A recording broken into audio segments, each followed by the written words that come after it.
Hello, my name is Taiwo Jayoba. I am the Director of Planning, Design and Development for the City of Charlotte. I'm also Assistant City Manager.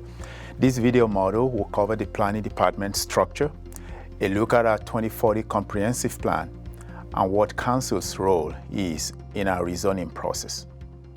So let's get started. In the Planning Department, our mission is really to create great places for our community, and we do this in a number of ways. One, by collaborating with community partners, by guiding growth in such an innovative manner and with creative solutions to our challenges, sustaining our natural environment and community character, designing vibrant and inclusive places. We always ask ourselves how we are organized to deliver on these promises. The Planning Department is organized in 5 different ways. One is the Urban Design and Preservation Group. They focus on the placemaking aspects of our community. And then we have the Long Range and Strategic Planning Group, which really focus on our area planning and our comprehensive planning process. Let me talk about the comprehensive plan process for a minute. We refer to it as Charlotte Future 2040.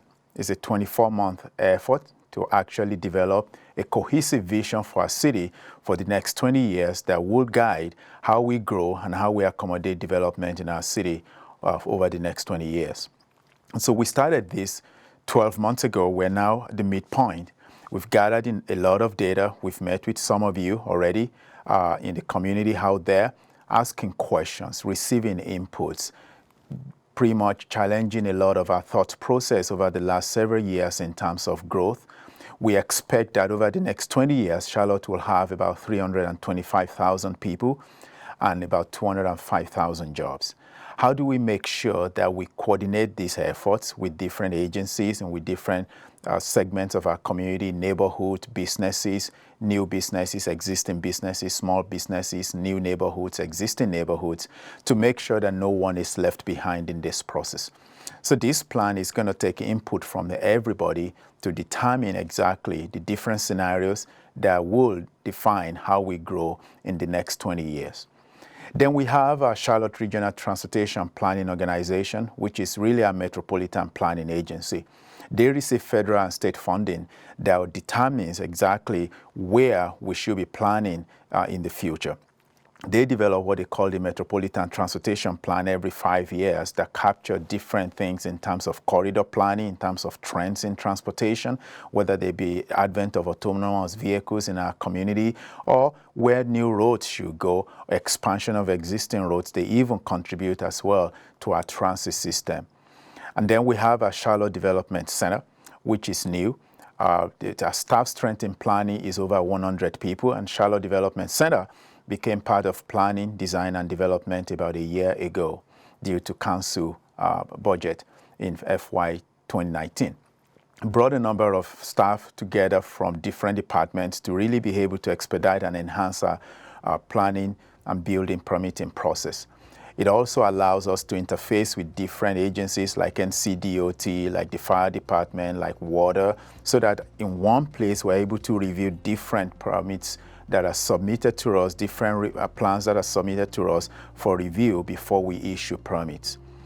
And then we have what we call the Entitlements and Annexation Group, which is really where we process our rezoning. And I have Dave Pettin, who is our program manager for rezoning, that will walk you and guide you through what our rezoning process is. Thank you. Hi, my name is Dave Pettin, and I'm the rezoning manager for the City of Charlotte. This portion of the video module will provide an overview of the rezoning process. Rezoning meetings are held on the 3rd Monday of each month, and we process about 17 petitions each month. Rezoning is the method for amending the zoning classification of one or more parcels of land. And the city has 2 types of zoning petitions, a conventional rezoning petition and a conditional rezoning petition. There are 2 types of key differences between these petitions. A conventional rezoning does not have a site plan and does not require a community meeting. It also does not have any conditions for the council to consider. Conditional rezonings have a site plan that can list conditions like number of units, height of buildings, as well as use restrictions. These conditions can be unique to each plan and are intended to enhance the project and limit the potential impacts to nearby properties. Conditional rezonings also require a community meeting organized by the developer and/or petitioner so they can discuss the specifics of the rezone request with members of the community. The process for a rezoning is similar for both types of petitions and has the following steps: a pre-submittal meeting to discuss the potential rezoning with staff, submittal of the application to rezone the property, notice to citizens who live adjacent or within 300 feet of the property being rezoned, staff review of the site plan, which is only applicable for conditional rezonings, staff analysis and recommendation, public hearing with the City Council, a zoning committee meeting, and a City Council decision. So let's talk a little bit more about some of these steps. Citizen notification is an important part of the rezoning process, and each petition requires at least one sign to be posted on the property per state law. Staff also sends a courtesy notice to property owners adjacent to and within 300 feet of the property, giving those property owners an early notice that a rezoning petition has been filed. Community meeting notices are also required to be mailed by the petitioner if the case is conditional and requires a community meeting. Staff also places a legal ad in the Observer announcing the public hearings for all petitions being considered at the upcoming zoning meeting. This legal ad is required by state law and has to be in the newspaper no sooner than 25 days and no later than 10 days prior to the hearing. Staff also sends a legal mailing to the property owners adjacent and within 300 feet, notifying them of the public hearing date. The staff analysis is also part of the rezoning process, and staff reviews each petition and develops a recommendation for council to consider. Some of the elements the staff considers when making the recommendation are consistent with adopted policies, context of how the project fits in with its surroundings, the community benefit, and transportation impacts. The staff's recommendation is not based on public input or comments. At the public hearing, which are held on the third Monday of each month as part of our zoning meeting, the citizens have an opportunity to discuss their concerns or their support for a rezoning petition. It also provides staff an opportunity to make their recommendation and the petitioner to present their proposal to the City Council. Council then has an opportunity to ask questions of staff, the petitioner, and public speakers at their discretion. Following the public hearing, the rezoning petition next goes to the Zoning Committee, which is a committee of the Planning Commission appointed by City Council. The Zoning Committee also attends the zoning meetings and public hearings, and so they are aware of the petitions that are coming to them shortly after. They also have their own meeting and are a recommending body on rezoning petitions for the City Council.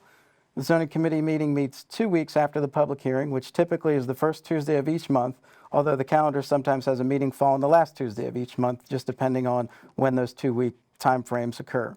The Zoning Committee meetings are public meetings, but they are not public hearings.